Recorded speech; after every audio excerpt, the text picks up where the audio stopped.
Tonight we will hear the gospel, although it's a slightly shorter version than the one you have printed in front of you. It'll focus on the text that we will hear in our sermon tonight. The gospel according to St. John, the 4th chapter. Glory to you, Lord. But he had to go through Samaria. So he came into the city called Sychar, which is by a plot of ground that Jacob had given his son Joseph. Jacob's well was there, and Jesus, being very tired out by his long journey, rested beside it. It was about noon, and a Samaritan woman came to draw water. And Jesus said to her, "Give me a drink." And she said to him, "How is it that you, a Jew, ask a drink of me, a woman from Samaria? Jews do not share things in common with Samaritans." And Jesus said to her, "If you knew the gift of God and who it is that is saying to you, 'Give me a drink,' you would ask him, and he would give you living water."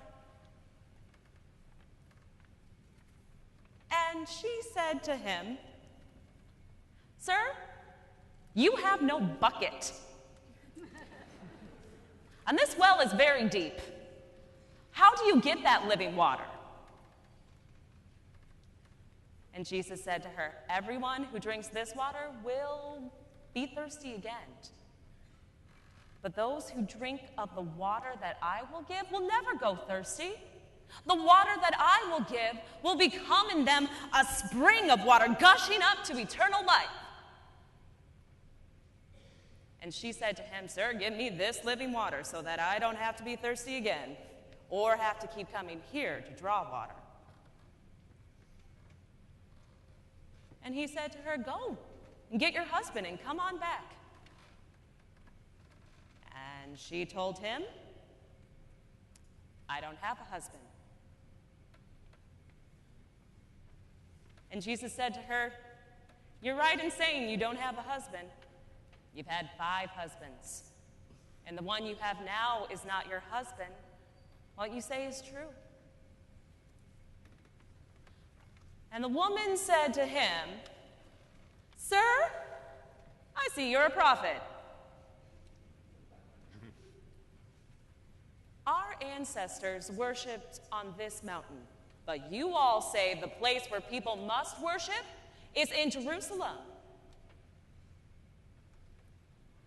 And Jesus said to her, "Ma'am, the hour is coming where you will worship the Father neither here nor in Jerusalem. You worship what you do not know. We worship what we know. But the hour is coming and is here and is now where true worshipers will worship the Father in spirit and truth, for it's such as these that the Father seeks.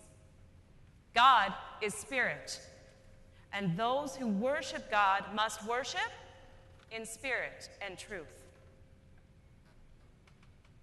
And the woman said to him, "I know the Messiah is coming, who is the Christ, who will proclaim all these things to us." And Jesus said to her, I am he, the one who is speaking to you." Well, just then the disciples came back, and they were astonished that Jesus was speaking with this woman, but no one dared ask, "What do you want?" or "Why are you speaking with her?" It's then that the Samaritan woman put down her water jar and went back to the city to tell all the people, saying, "Come and see a man who has told me everything I've ever done. He can't be the Messiah, can he?" And so they went from the city to go and meet him. And many from that Samaritan city came to believe in him because of this woman's testimony. The Gospel of the Lord. Praise to you, Lord.